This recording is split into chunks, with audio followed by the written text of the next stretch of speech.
Well, good afternoon and welcome to this event, which is sponsored by the Rotman Institute of Philosophy.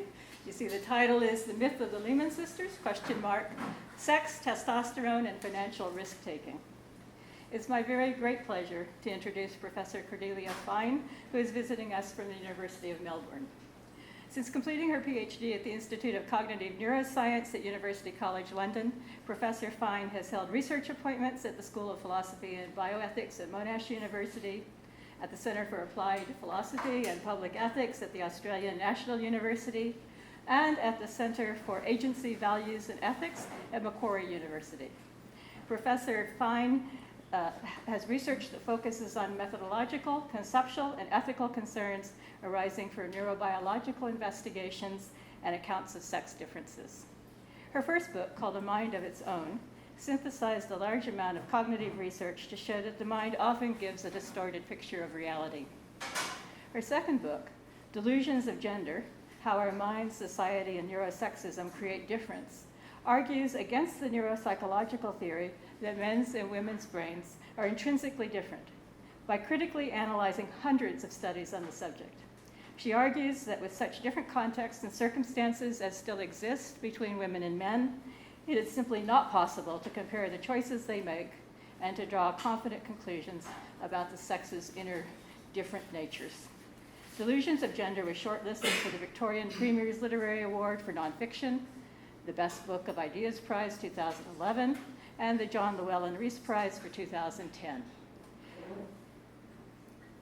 Also for the biannual International Cross-Genre Warwick Prize in 2013. Professor Fine is a regular contributor to the popular media as well, including the New York Times, the Wall Street Journal, and New Statesman. She also wrote the introduction for the Britannica Guide to the Brain, the section that lay the groundwork for the rest of that volume. Cordelia Fine has been described as that rare academic who's also an excellent writer. That was the Library Journal. As a cognitive neuroscientist with a sharp sense of humor and an intelligent sense of reality. That was the Times. As a brilliant feminist critic of the neurosciences, Times Higher Education Supplement, as well as a science writer to watch and a myth-busting hero. Finally, although Professor Fine is a British citizen and she lives in Australia, we have a claim on her too. She was born in Canada and is a Canadian citizen. So please join me in welcoming her home.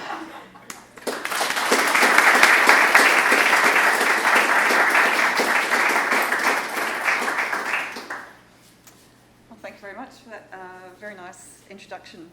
It's a great pleasure to be here, and I'd like to express my own thanks to the Rotman Institute of Philosophy for inviting me and for their generosity in bringing me over. It's really been a fantastic few days here. So I think since it was International Women's Day yesterday, it's probably appropriate to just spend a moment appreciating how far we've come in relation to how we think, cultural attitudes about women and finance.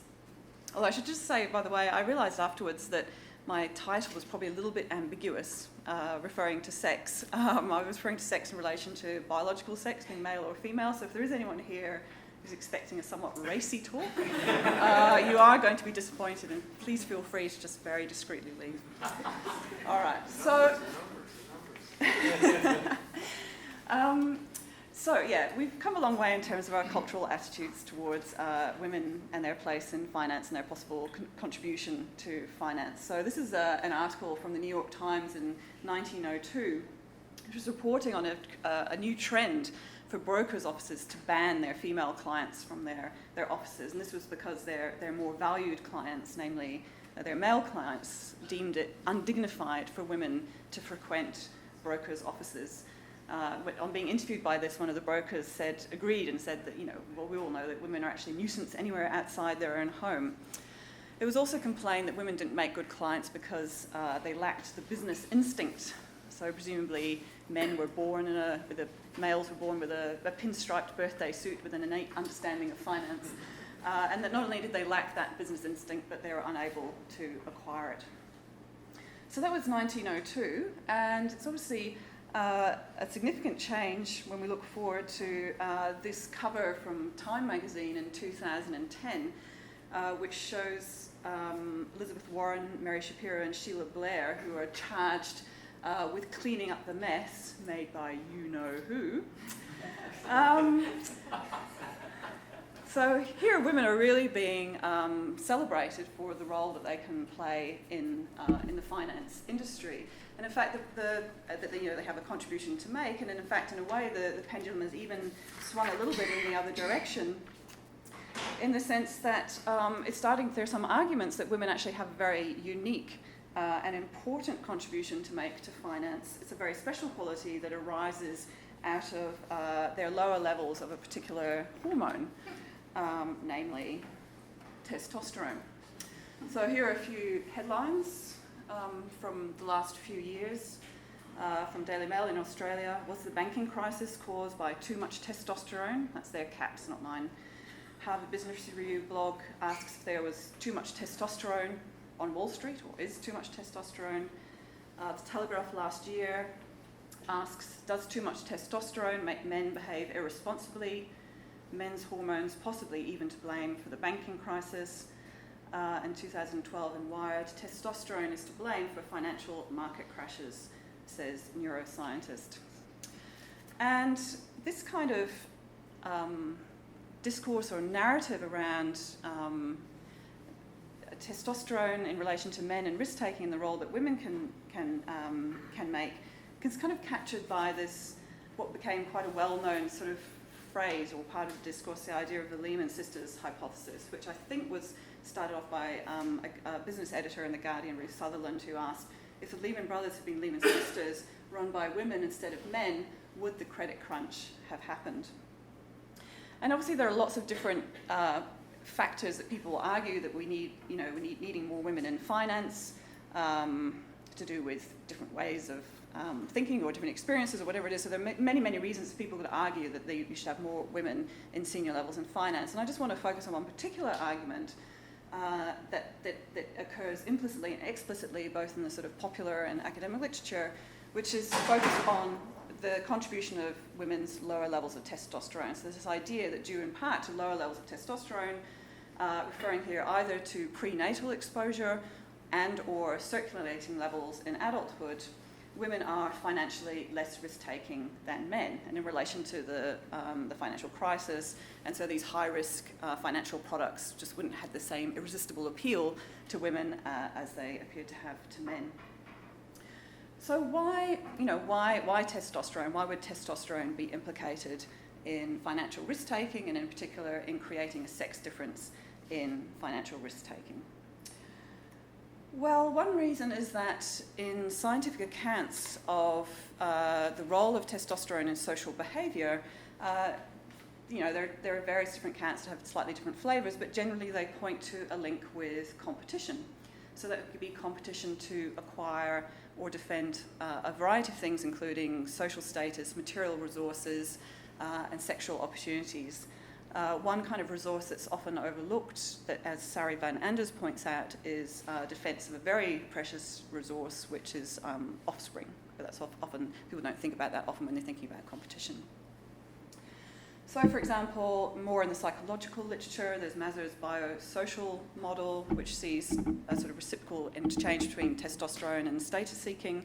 And more from the animal literature that also been applied to humans is the challenge hypothesis, which is the idea that testosterone plays a role in the trade-off between competition and low testosterone in parenting. So that's testosterone and competition. And we might sort of think of financial risk-taking as a way of trying to acquire material resources, but why would we think that it might create a sex difference? Both men and women do produce testosterone, although in different amounts. It's probably true that we do have a sort of implicit link in the cultural consciousness between testosterone maleness and risk-taking. So, for example, if someone acts in a cowardly way, we never tell them to grow some ovaries, we tell them to grow some balls. And one of the latest charming jargon from the business world is talking about, let's discuss our big, hairy, audacious goal. And we know which chemical it is that makes people hairy and apparently risk-taking and big. So there's a sort of implicit link here between maleness and risk-taking.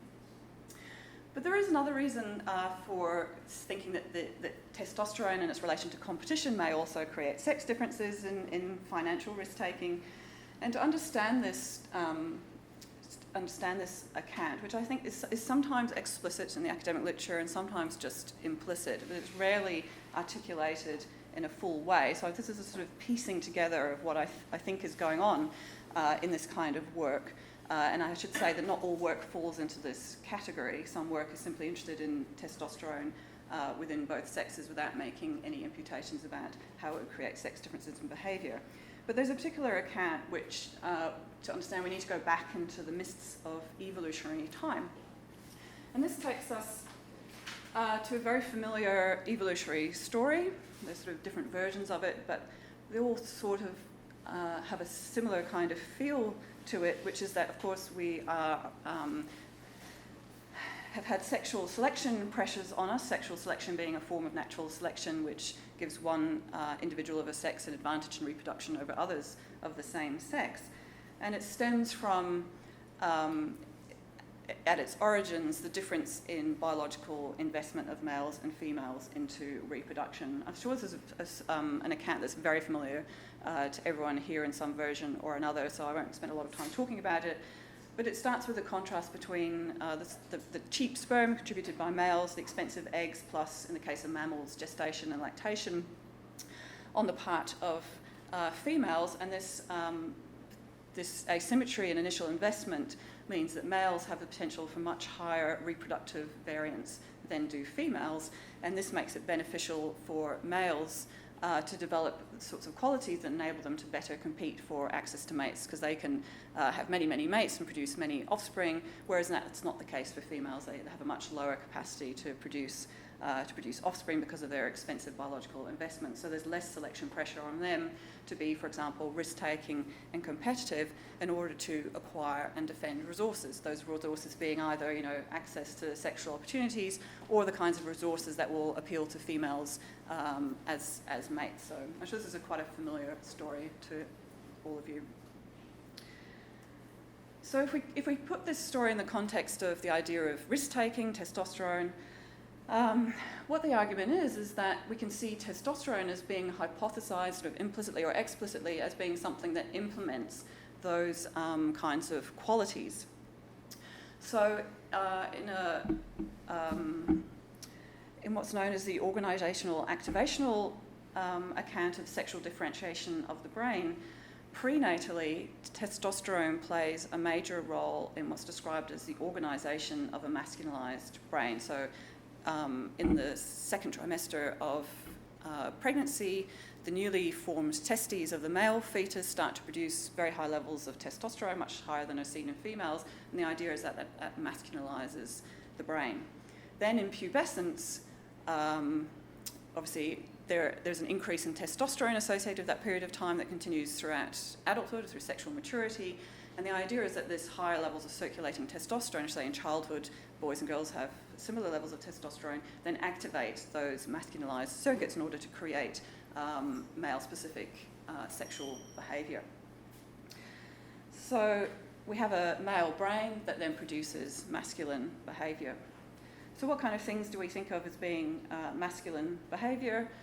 Well, these top two are quotations from Joe Herbert's recent book, Testosterone. He's a Cambridge University neuroscientist. So what he argues, this idea that testes, by producing testosterone, are, as he puts it, the source of most of what we term masculinity. And you can see that he's referencing this evolutionary account of sex differences when he says that testosterone prepares males for the rigorous and competitive events of reproduction. So he says this hormone makes males enjoy taking risks, resorting readily to competitiveness and aggression to obtain what they need. So Herbert does talk about the role of testosterone in women, but he sees it as being largely restricted to sexual interest or libido in women, and not, though he acknowledges there's a sort of relative lack of evidence in females compared to males, he doesn't see it as having the same kinds of effects on females as it does on males, presumably because of this evolutionary story that it wasn't advantageous for women to have behaved in those ways in our ancestral past. Here's another expression of this idea from two economists, Hoffman and Ueli, writing the Rady Business Journal. They say when males take on extra risk in foraging for, that must be goods, food, ousting rivals and fighting over territory, they are rewarded with dozens, even hundreds of mates and many, many, many babies. A worthwhile gamble. Not so for the females. So you can see that there is this sort of direct link there to the evolutionary account, and they later go on to say in that article that they suggest that testosterone may be a hormone that mediates this sex difference. Okay, so far we've got our mists of evolutionary time. We've got our sex differences and testosterone levels creating masculinity in the case of males, and risk-taking is being seen as a sort of an essential part of masculinity. And so if males, part of masculinity is risk-taking, well, financial risk-taking is also a form of risk-taking. So we see this sort of pathway where we go from testosterone to masculinity to risk-taking to financial risk-taking. And then the final piece of the argument is that this is great for your personal finances, not so great for the global economy. So if you are willing to take financial risks, sometimes you need to do that in order to get wealthy. It doesn't work out so well when you're necessarily in an investment bank or whatever for everyone else. So we need these women. It's sort of bad luck for the women because it means that they have lower risk shares, so they earn less personal income, but they'd be really helpful to have more of them in the finance industry. So that's sort of more or less the argument. So this is the model, as I say. You often see some of it articulated explicitly in the examples that I've seen. Other times there seem to be sort of implicit references to it. But what are some of the assumptions inherent in this model? Well, one is this idea that risk-taking and competition are sexually selected male traits. So they're things that we would see in males much more than females because of selective pressures in our evolutionary past. Another assumption is that testosterone is creating a male brain that produces something that we just call masculinity, which is kind of a package deal. So you get this sort of package, which is masculinity, along with your male brain. So you can imagine there's obviously going to be within sex variation in how much testosterone males are exposed to prenatally or in adulthood, but the idea is that you think, well, the more testosterone, the more masculine, but everyone's somewhere on that masculinity dimension. So often when in these papers you'll read about testosterone, links between testosterone and other kinds of masculine behaviours. A sort of related assumption is that risk-taking is seen as a masculine trait, and also it's seen as a domain general personality trait. So the idea is that you have people who are either risk takers or risk averse. So that again, you have this sort of single dimension of risk taking, and people are either people can be located somewhere on this single dimension. It's a domain general personality trait and a masculine personality trait. As I mentioned before, not everyone who is interested in testosterone and risk-taking or financial risk-taking necessarily thinks that it implies that there are sex differences. But for those who do and have this sort of evolutionary slant to their theorising, the idea is that men are significantly more financially risk-taking than are women. Otherwise, you've got nothing to try and explain. And there's an implicit or explicit assumption that if you have more testosterone either prenatally and or circulating, then that's going to mean more risk-taking both within and between sexes, so that there may be a sort of linear relationship across the sexes between testosterone and risk-taking.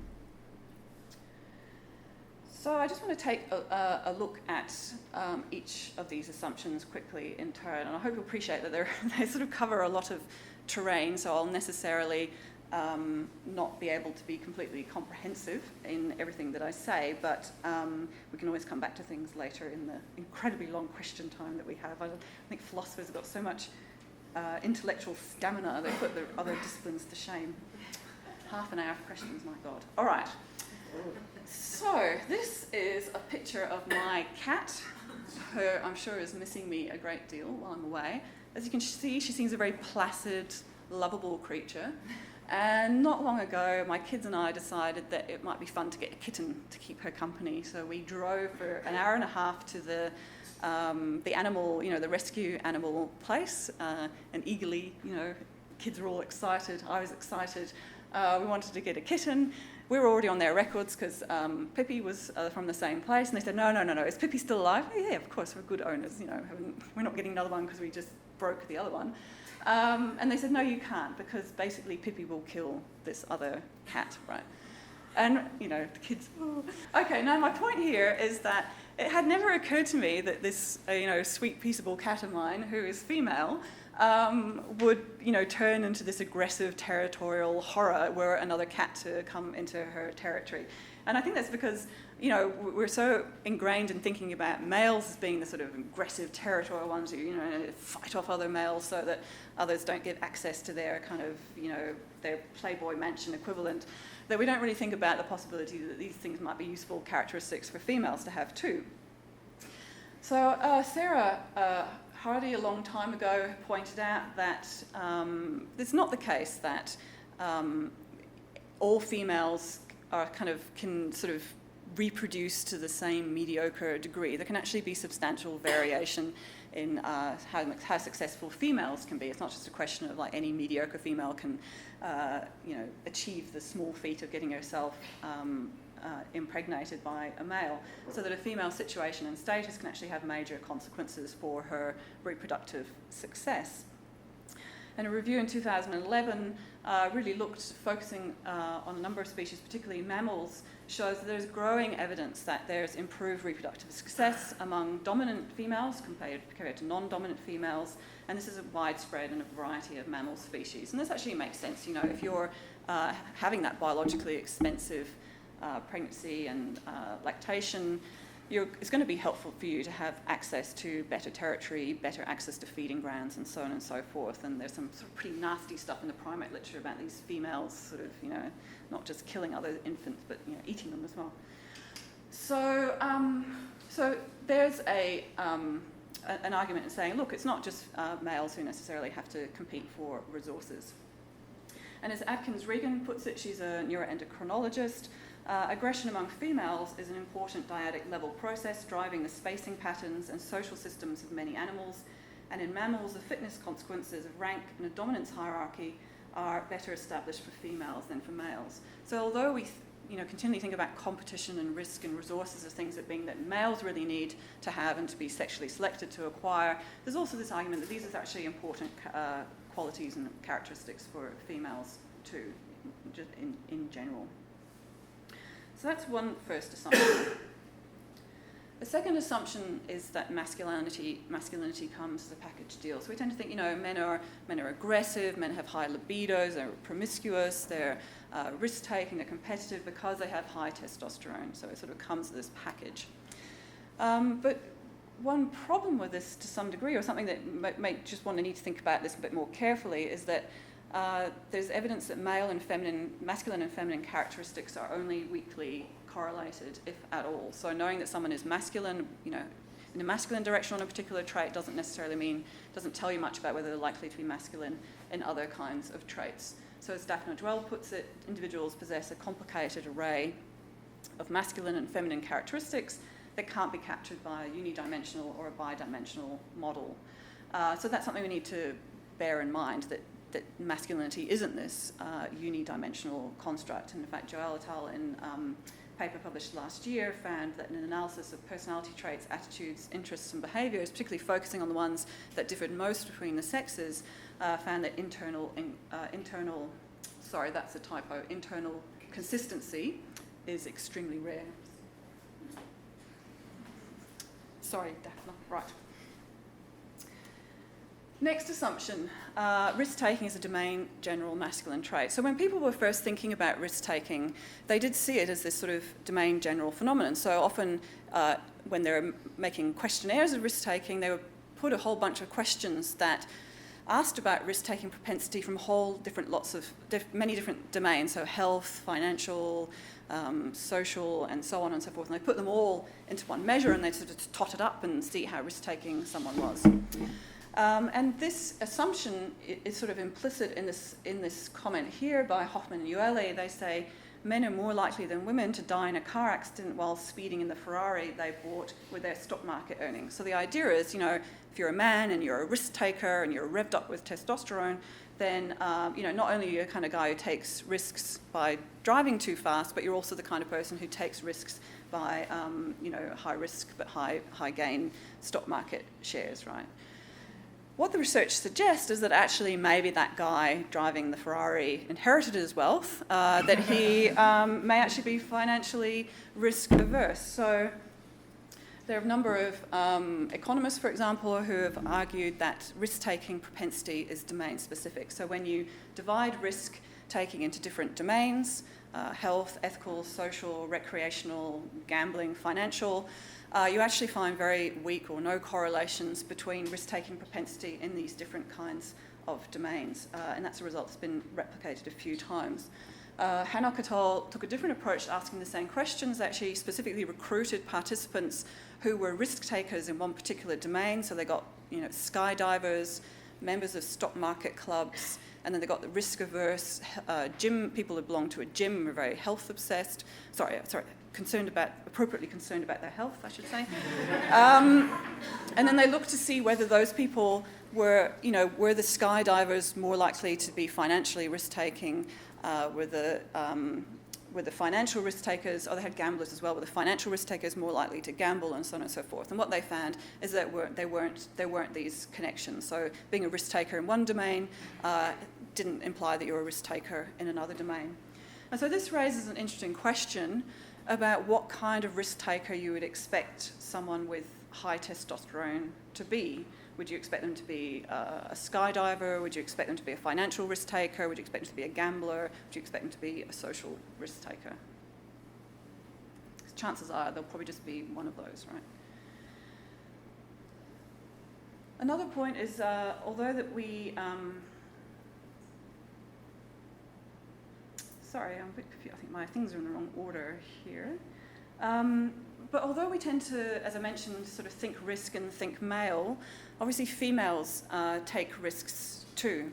So in those different domains that I mentioned before, it is certainly the case that on average men are more likely, for example, to take recreational risks, at least in terms of the kinds of recreational risks that appear on those questionnaires that may be somewhat biased towards kind of things men do. For example, cheerleading isn't on that list.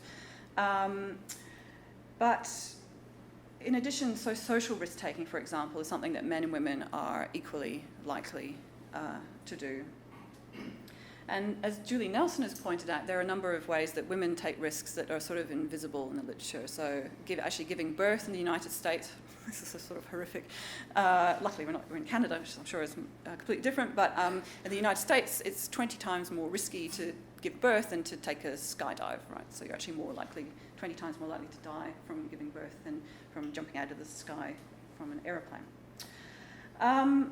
So the question here is that, so women do take risks. It's not that they're completely risk averse. And what the Lehman Sisters hypothesis has to do is it has to work out a way for testosterone to create a divergence between the sexes for financial risk-taking, but not other kinds of risk-taking that are equally or more common in females on average. So it's got a bit of a tricky thing to do there.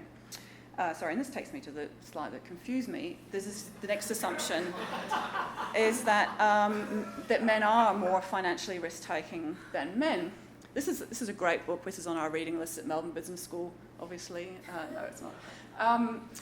What I love about this title is it really captures this idea that there's a sort of essential girl way of investing. Like there's a girl way of doing finance that is just distinct from the way that boys do finance. And it's nice that they think the girl way is superior, but it's still this idea that there's something that you could characterize as a sort of female investment style. Now, sometimes when you look at the economics literature, for instance, it does seem to assume that's what's been described as a fundamental sex difference in financial risk-taking. And of course, this is very much in keeping with popular notions of men are from Mars, women are from Venus, that the sexes are extremely different.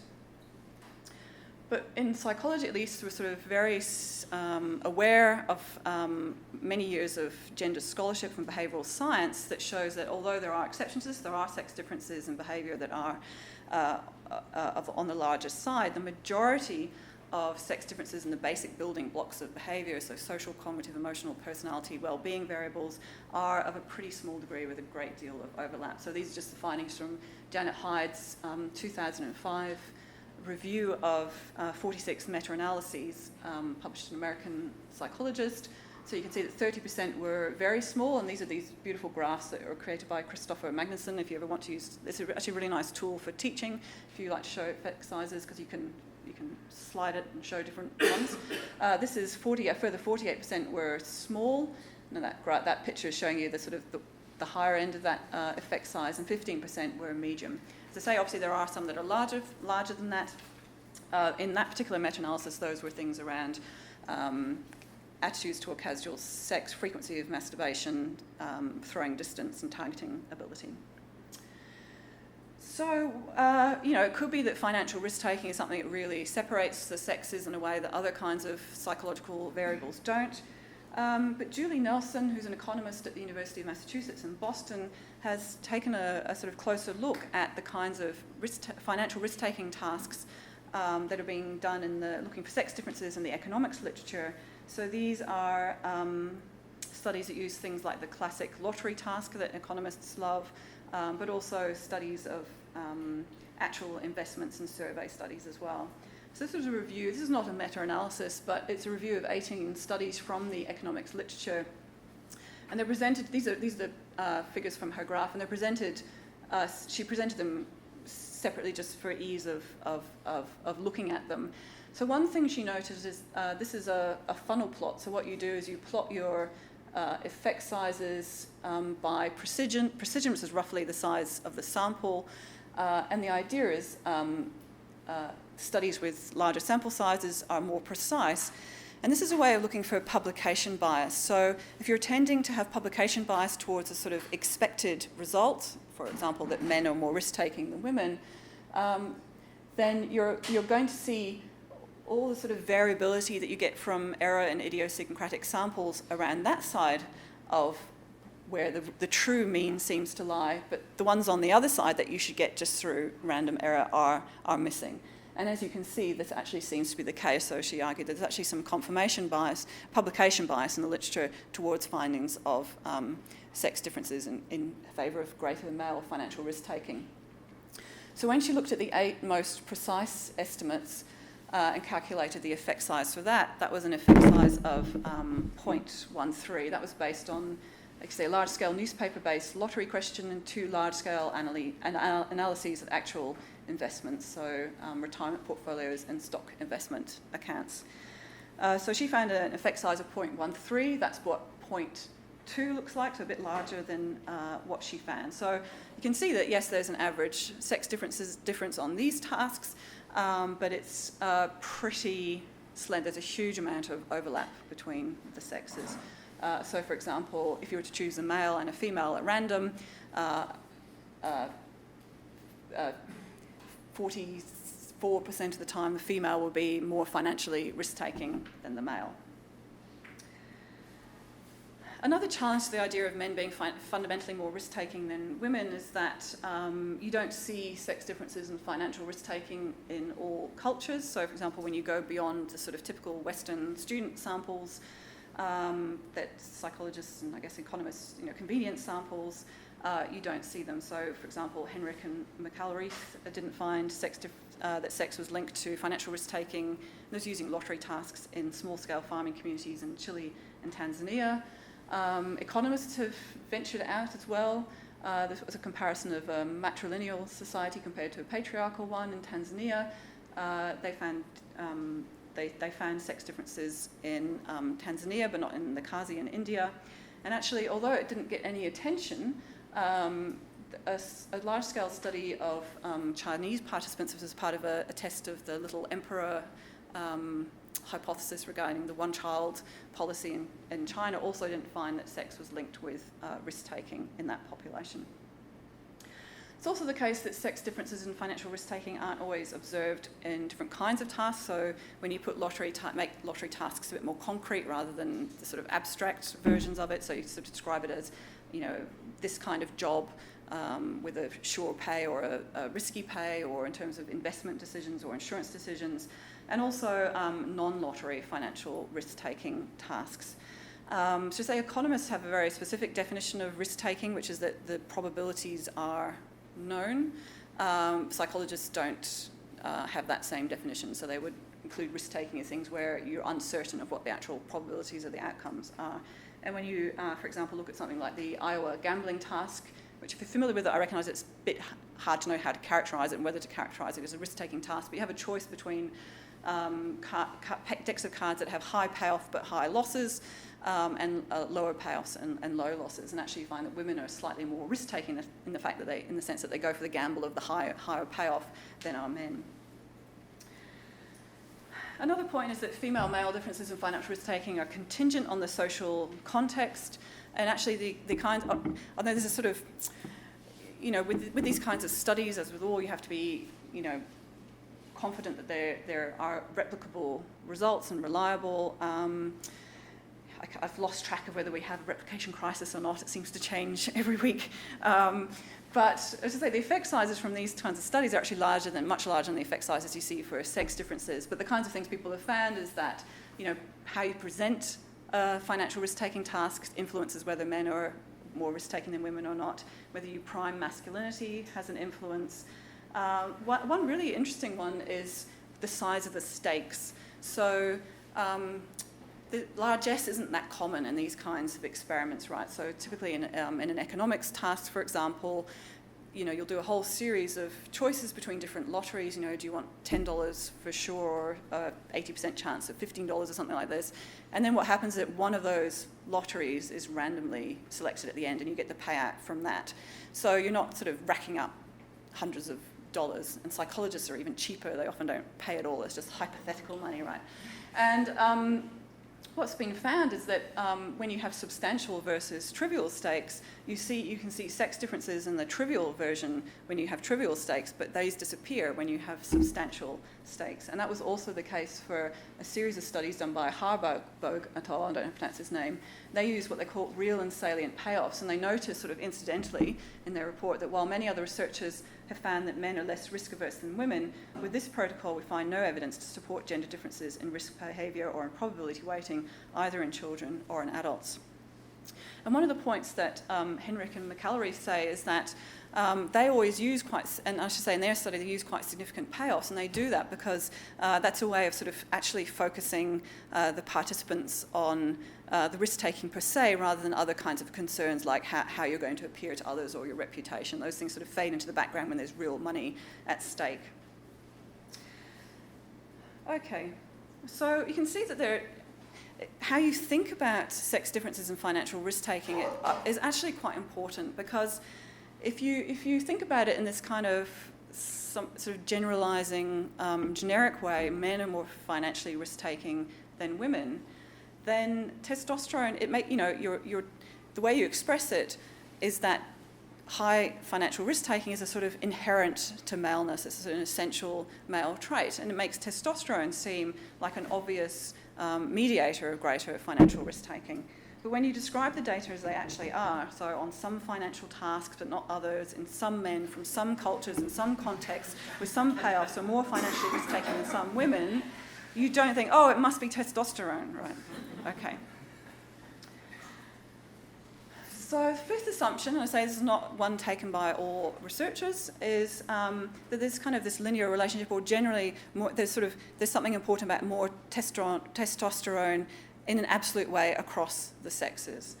But this raises an interesting question, right? Because up here is the effect size a little bit more for than Julie Nelson found for financial risk-taking. She found 0.13, that shows 0.2. It's actually really hard to find out to get a sort of effect size for sex differences in testosterone, but this was an estimate given to me by Sari Van Anders, who regularly tests both men and women and measures testosterone in both, an effect size of 3. So you can see there's a little bit of overlap there in how much testosterone men and women have, but far less than this psychological measure. So there's this question, it's like, well, how do you get from this very large sex difference in testosterone to this very small difference in behaviour? And this is kind of problematic, and we have to go back to the mists of evolutionary time for a moment. So if you're thinking about the sexes and differences between the sexes from the implicit frame of this evolutionary story that I told you that we're very familiar with, then the kind of default assumption is that if there is a sex difference, then the sex difference serves to create a difference in behaviour, right? So if you find there's a sex difference in a hormone or in something that happens in the brain, you think, okay, what's this doing to create a sex difference in behaviour? Because you're thinking, look, males and females have very different kinds of tasks, they have different reproductive strategies, have been acted on in different ways by sexual selection. So these sex differences, biological sex differences, must be, what kind of difference in behaviour are they creating? If you're not thinking from that particular frame of view, there's actually another way of thinking, well, actually in many ways males and females have to behave in similar ways in different bodies. And this is a point made by neuroendocrinologist Geert de Vries and his colleague Nancy Forger recently. So you know, Pippi, my cat, she's got to be ready to... but she's got a female body. She doesn't have the kind of same physiology as her male counterpart. And so what we have to consider is the possibility of that one sex effect can compensate for another.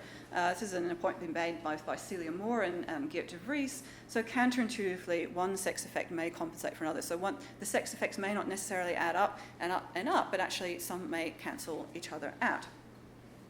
So one example of this is one of the few successful stories about linking sex differences in the brain to sex differences in behaviour, particularly sort of above the very lower levels of behaviour to do with sort of control of erections and things like that, is in songbirds.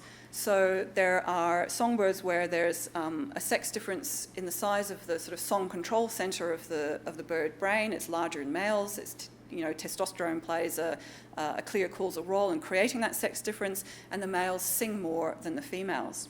But there's another songbird, the African weaver forest bird, that has this same sex difference in the size of the song control centre, but males and females sing very similarly. They both sing the song to a similar degree.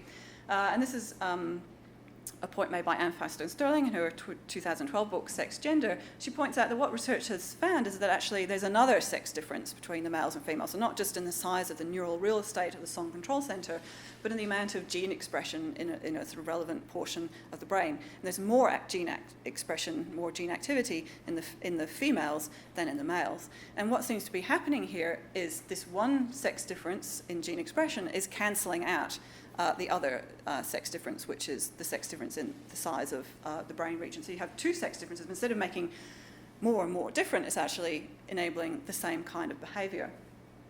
Now, of course, that's not to say that all sex differences in biology are always serving to cancel out another one. They've all got some pair and they're all exactly the same. But it does mean that there's something that we need to bear in mind. We shouldn't always assume that some kind of physiological or neurobiological sex difference is something that creates a difference that might be compensated by some other difference. And so I've never seen anyone put forward a different idea. The assumption is always that this prenatal exposure to testosterone, in the psychological literature, I've never seen any other assumption, that this higher level of testosterone masculinizes the brain and that serves to make males behave in a more masculine way later in life. So it sort of sensitizes particular circuits and all circuits of the brain.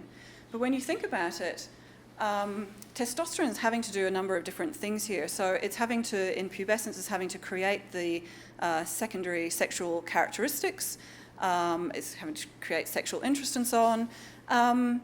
One really clever way to deal with the possibility that the sort of higher levels of testosterone you need in an adult male body would be to actually, in some regions of the brain at least, have that prenatal testosterone desensitize the circuits to later circulating testosterone so that you don't become sort of monstrously masculine in order to be also physically manly.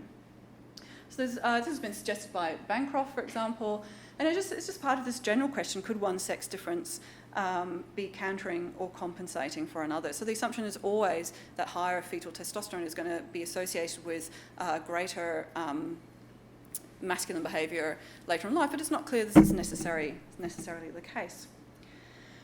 Now, in that model I mentioned right at the beginning, I did briefly talk about the idea that there's this idea that this male brain that creates masculine behaviour.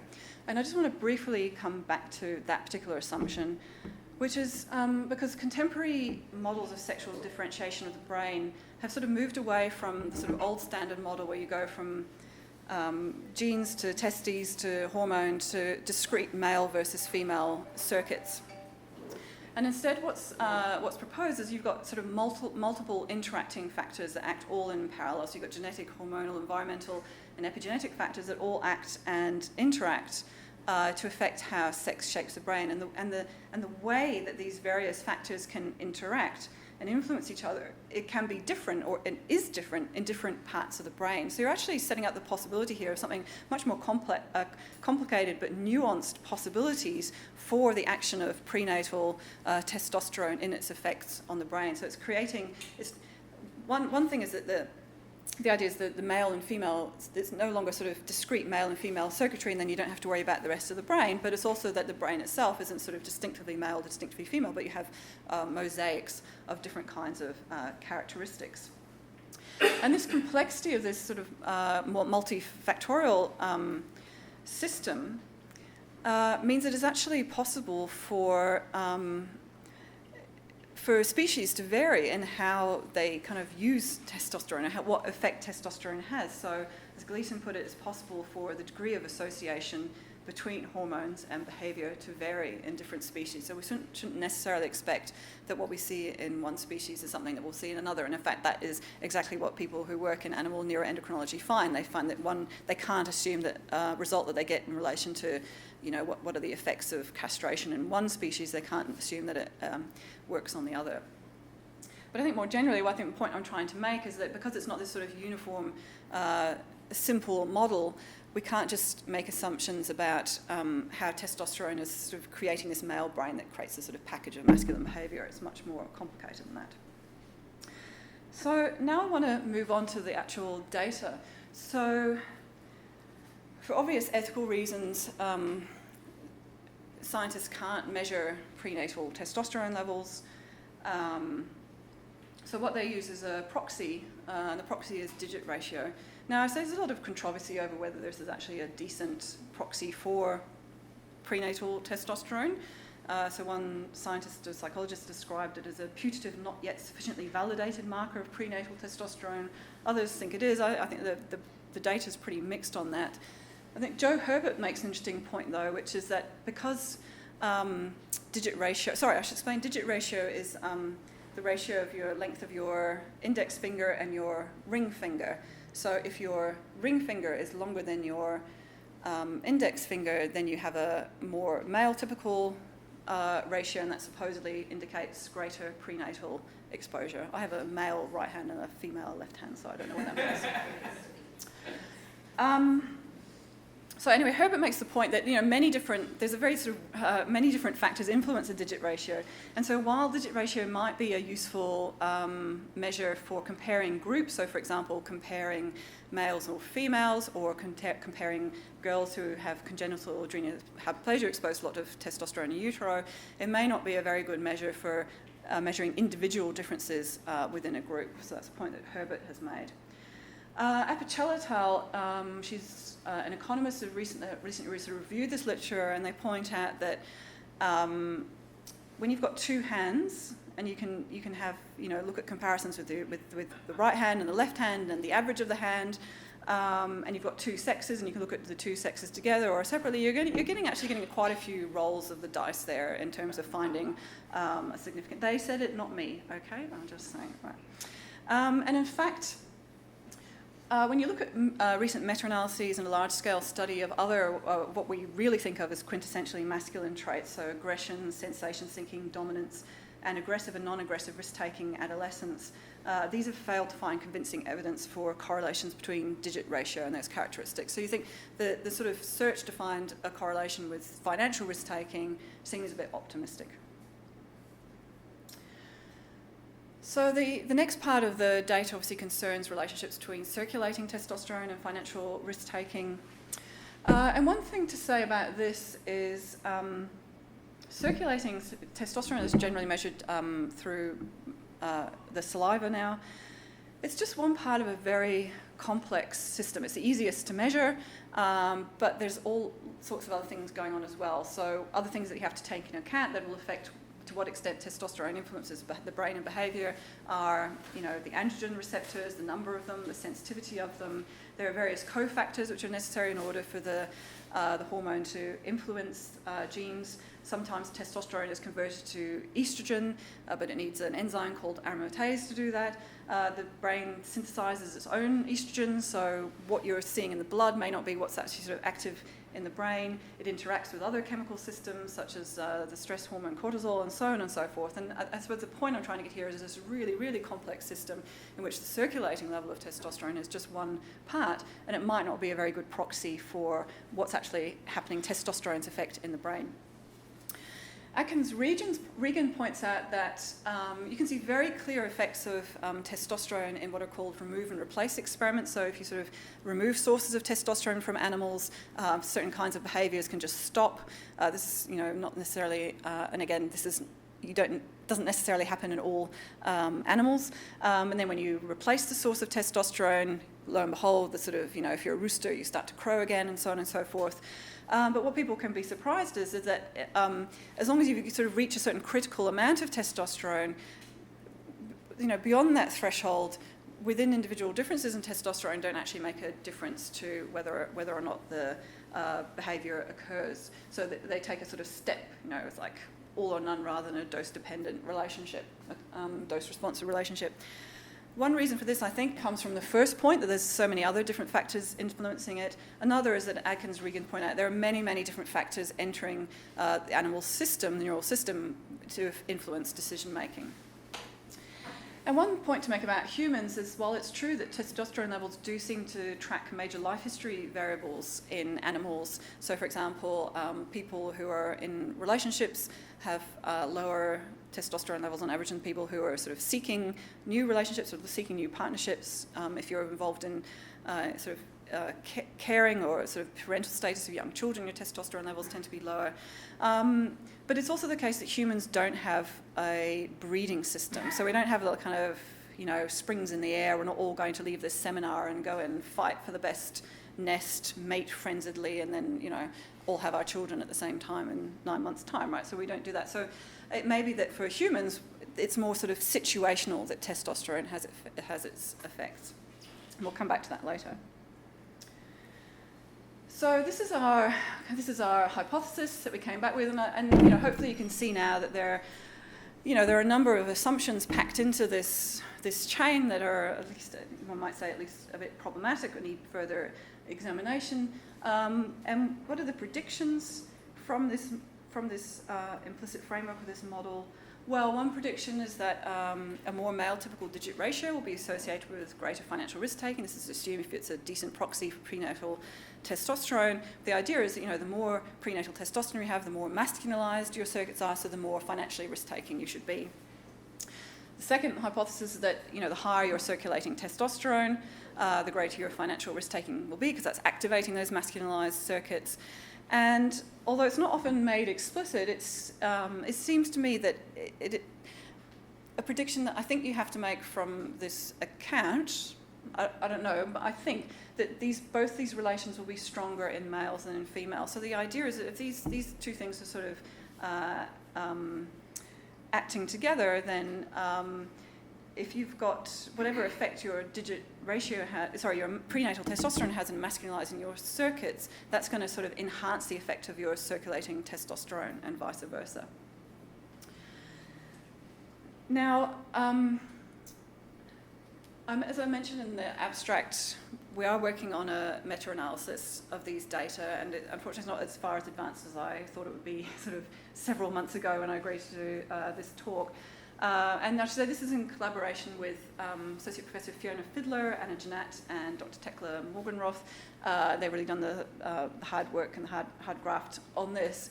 So I actually can't. So lots of caveats around this data. It's extremely preliminary, but I just want to give you, having shown you to the door, it seems unfair to not just open a little peek for you to have a look at what we've found. With the meta-analysis, we went to efforts to try and find both published and unpublished data that was reporting, or from which could be extracted, correlations between measures of financial risk-taking and salivary testosterone or digit ratio. We included sort of traditional economist tasks like lottery tasks, also survey data, and we didn't just restrict ourselves to this economist definition of risk, but we included tasks that involve uncertainty and both hypothetical and real monetary stakes. These are all kinds of things that we'll look at to see if they moderate the results. But for the time being, I'll just sort of give you the results all together. Fortunately, I'm going to show you the data from the 17 studies that provided data for both males and females, but these provide the sort of cleanest test of the assumption regarding whether there's sex differences in the correlations. So just very quickly, top table, male and female results combined. You can see that the estimate for the correlation between digit ratio and financial risk-taking is more or less nothing. Same for salivary testosterone. When you look at males and females together, you can see, again, all more or less nothing. And also down here, we've got the difference of correlations. And again, you can see there isn't any indication there that these relationships, such as they are larger in males than in females.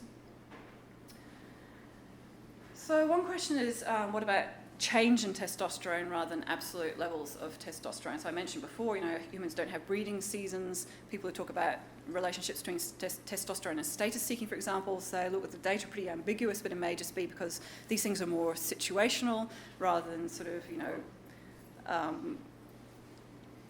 chronic. And certainly when you look at the models of behavioural neuroendocrinology from the animal literature, it does talk a lot about the important reciprocal interaction between the androgens and the social environment. So this idea that the testosterone is sort of mediating the effects of the social environment on the brain and influencing behaviour in that way. When we look at the few studies that there are of T manipulation, so generally trying to increase testosterone and whether that has an effect on financial risk-taking. I say at the moment the literature is pretty mixed in this. So 2 studies that looked at women didn't find any effect on risk-taking in lottery tasks. One did find increased risk-taking in women in the Iowa gambling task. I should say they only looked at women, not men. Third study found increased risk-taking in one risk task, but not another. And a last one, which used quite a neat paradigm of a sort of trading simulation, didn't find correlations between testosterone and risk-taking in either men and women, but then they went on to do an intervention study, a manipulation study in males only, and they did find increased investment in high-variance stocks in that game. I think, I don't know what you can conclude from these data at the moment. They're a bit mixed and inconsistent. But if it is change that correlates with financial risk-taking, then we have to ask the question, what's the relevance of men's higher absolute levels? Some have argued that they sort of recognise that you can't draw implications about between sex differences from within sex differences, but argue, for example, well, females just don't respond to competition in the same way that males do. That makes sense from the sort of old evolutionary story that females just aren't sort of cut out to compete. And there were, in the literature initially, there were sort of negative null findings for women and testosterone change in competitive contexts. But it turns out as the data is piled in, there's a lot of inconsistency in both sexes. So this is a review paper by Oliveira and Oliveira. And they say that in relation to competition, testosterone response in competition in both sexes, it's inconsistent. T levels increasing in winners, decreasing in losers, increasing both in winners and losers, and not showing significant changes in response to the competitive event. And I think the reason why the data are so inconsistent and variables is because what's becoming apparent is that there seem to be a number of different factors that influence. People bring their own subjective interpretation to a particular competitive context. How likely am I going to win? What are my attributions for my failure or winning in the past, and so on and so forth. And these can all influence the sort of subjective perception of the situation and influence neurobiology or the hormonal response via that subjective interpretation. And I think, an important thing to say is that these kinds of subjective interpretations, of course, are going to be coloured by gender, by stereotypes and gendered experiences and expectations. So I think in relation to the Lehman Sisters hypothesis, should there be more women in senior levels of finance? Well, quite possibly. I think there's a case for it. Julie Nelson says, were Wall Street firms and regulatory agencies such that they welcomed women and men as equal participants, this might indicate that societal gender stereotypes were breaking down. It might also be likely then that certain valuable characteristics and behaviours commonly stereotyped as feminine, such as carefulness, would be encouraged industry-wide, and inappropriate male locker room and cowboy type behaviours frowned upon to the benefit of the industry and society. But I don't think there's any good evidence at this point that too much testosterone makes men more financially risk-taking than women, or that it was too much testosterone that caused the financial crisis. And I think other important point to make about it is this discourse and this idea of, well, we need women to sort of check the excesses of men. They want to be like the petite petrified pussies for men's big swinging dicks, right? It sort of relegates women to the kind of mothering and mopping up role. So Michelle Ryan and her colleagues describe something called the glass cliff phenomenon, where women are seen as very suitable for leadership positions for organisations in crisis, right? And then it turns out the evidence is coming. This is because women are seen as being very good at kind of mopping up the mess, right? But what it means is that probably the sort of downside of that is that men are seen as sort of more suitable as these business school academics say. The flip side is that, well, are men therefore better suited to managing growth or leading businesses through healthier economic times? They've got that fearless, big, hairy, audacious goals that will see the organisations through the good times, right? And finally, it also naturalises wealth inequalities between the sexes. If you're saying that women are intrinsically, because of less testosterone, less likely to take risks, and particularly financial risks, whether it's to do with the kinds of occupations they go through and their investment strategies, that kind of makes it seem somewhat inevitable that women will always have less money than men. I will finish up. This is my last slide. You'll be delighted to hear. I just want to say something slightly constructive at the end of this. It's not my forte, but I do my best. One thing that I think we need in this literature is a corporation of some of the principles of gender scholarship.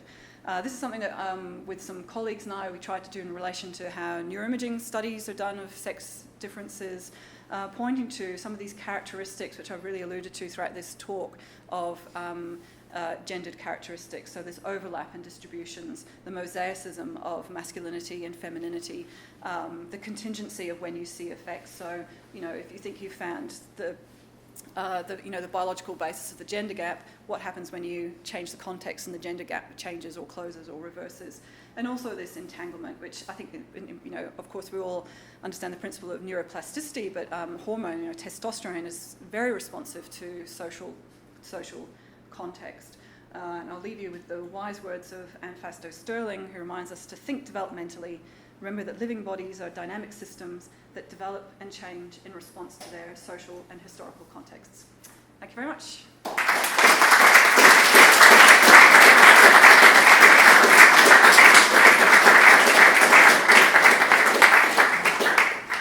Thank you for a wonderful talk. I'm sure it stimulated quite a lot of questions. So raise your hand, Chris.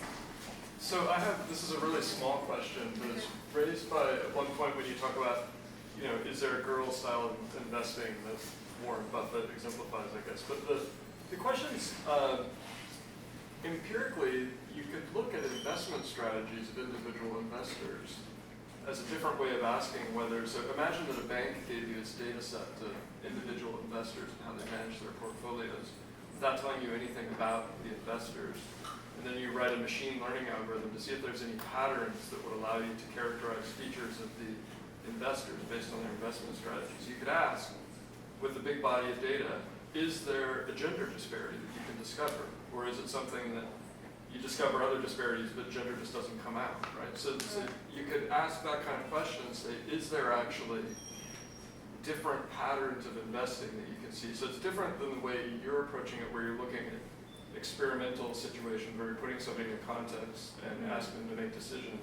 You'd be looking at sort of long-term investment behavior and seeing if there's actually any pattern that a machine learning algorithm could pick up on that would be a contrast between the two. Yeah. I mean, Does actually, anybody- some of those data were from actual investments, but not looking at them. So it's not all experimental tasks, but not looking at them in the way that you suggest. I mean, one thing you have to be careful of is, obviously things are confounded by income and projected future earnings and things like that, which are obviously correlated with what sex. Yeah, I think you'd see all kinds of things correlated. Maybe with a big enough data set, you could try to.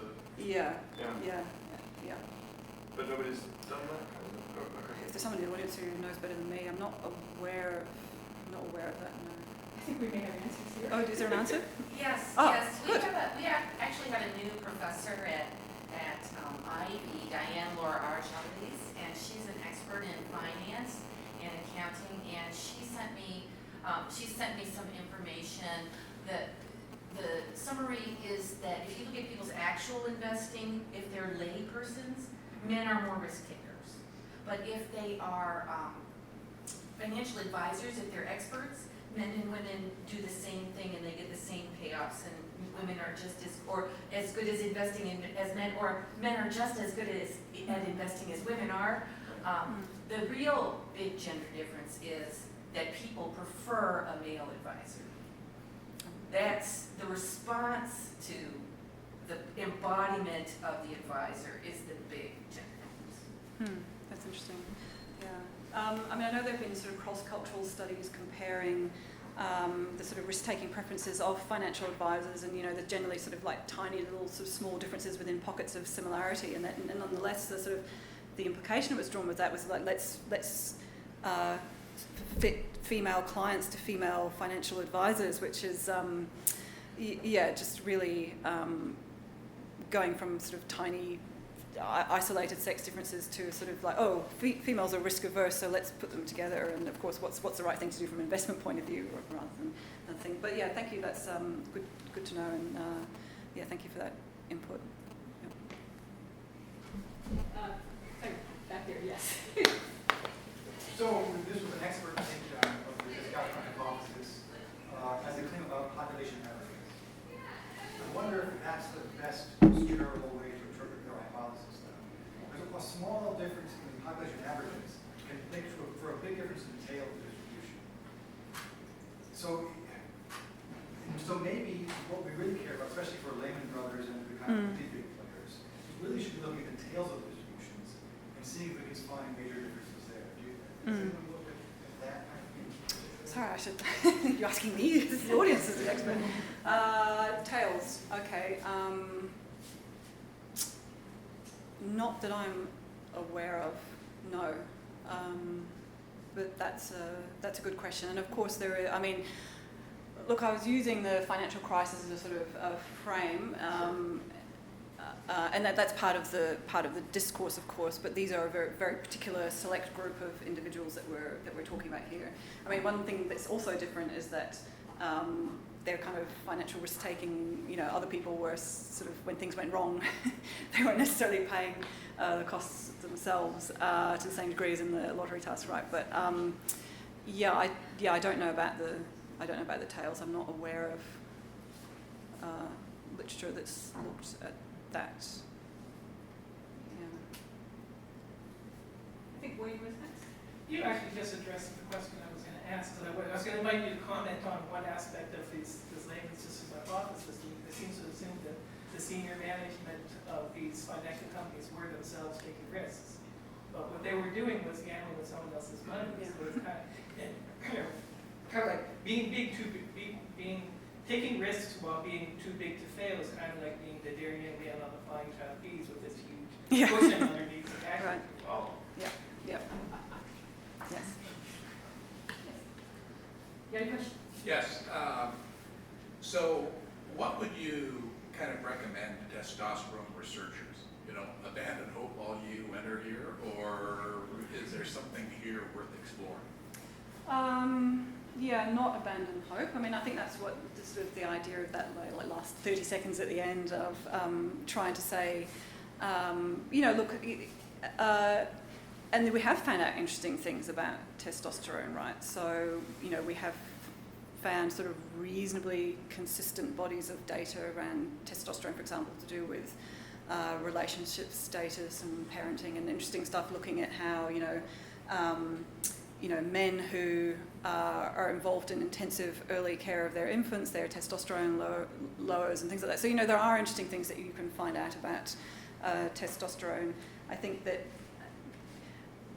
maybe the research is going to benefit from bringing in, sort of looking at the wider context of some of the things that I'm talking about, the many other factors that influence things. So one instance would be, so when you look at sex differences in risk-taking, it's not that men and women have differences in risk attitudes. Everyone's sort of mostly mildly risk-averse, but they perceive differences they perceive a different payoff between the benefits and the costs. So they perceive that there are greater benefits from taking a particular risk, or greater lower costs or something like that. So it's like the entrepreneurs, they're not risk loving, they're just more confident that it's going to go well, right?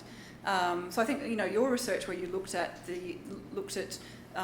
family business background as well, which I'm thinking is going to influence, if you grow up in a family where you've grown up around people running their own business and having that entrepreneurial successful spirit, that's going to influence your perception of likely success, likely for failure, and so on and so forth. So sort of taking that more sort of sophisticated approach, and I think you found, right, that that relationship with testosterone was sort of much clearer in that It was group. only males, but But much clearer in that group that had that that's the background. only place where you saw the Right, relationship. right. So, and I think that in itself is quite interesting, right? So it's, you're sort of taking into account these other things that influence people's risk perception, and therefore how likely they're going to take risks. Right? Yeah, Because yeah. the nature part predisposes, but the nurture part disposes. Yeah, but at the same time, you probably also have to think about testosterone as not being sort of pure nature, right? Because it's also influenced by many other things in the individual's environment. There are stabilities, but it's also being that quote at the end. You have to. It's the product of that particular individual's historical and social context. Yeah. So I wish I think I probably. Would like to spend more time thinking about this, and probably try and do the same sort of thing here as Gina Rippon and colleagues we did for human neuroimaging, but I just haven't really got to that stage yet. But hopefully I've sort of gestured towards the kinds of things that could be taken into account for sort of more productive research in this area. Yeah, I'm very sympathetic to the notion, particularly in financial risk-taking. There may be sex differences, but they are, in effect size, pretty small. The extent you can find them with a large sample, they're statistically significant. But are they really meaningful in terms of substantive size? In fact, yeah, I mean, it's true that you can have a very small difference that the power of compound interest, right? They can really accumulate over time, right, into people's outcomes. Yeah. But but then you have to think, when you think about risk taking, so things that influence risk taking propensity are things like familiarity and knowledge, right? And so to the extent that financial socialization differs between males and females, you're just going to feel a little bit less familiar and less likely to take risks in that kind of domain. So, Yes. I find your statistical stuff last night and today is all very persuasive. The fact that a comment can be made, but it doesn't necessarily amount to anything in the big picture. That 48, 52%, that sort of thing. But I was just thinking with this Lehman Sisters argument, I'm sort of wondering whether it's something that really needed to be taken entirely seriously in a way. They weren't making an endocrinological statement. They were just using it as a sort of metaphor for these smart-ass yellow suspender boys. You know what I mean? Yeah. No, I take your point. I mean, you can say, well, there's too much testosterone. It's just a sort of way of saying too many men, or whatever. But I think it's not simply that, right? Because sometimes the popular literature is referencing the actual research itself, and then there is the research itself, which is sort of implicitly or explicitly working from this particular kind of framework. You're not linking it necessarily to the financial crisis, as I said. But sometimes, so some people like John Coates has argued, we need more endocrine diversity in the financial system, so more older men and more women. So.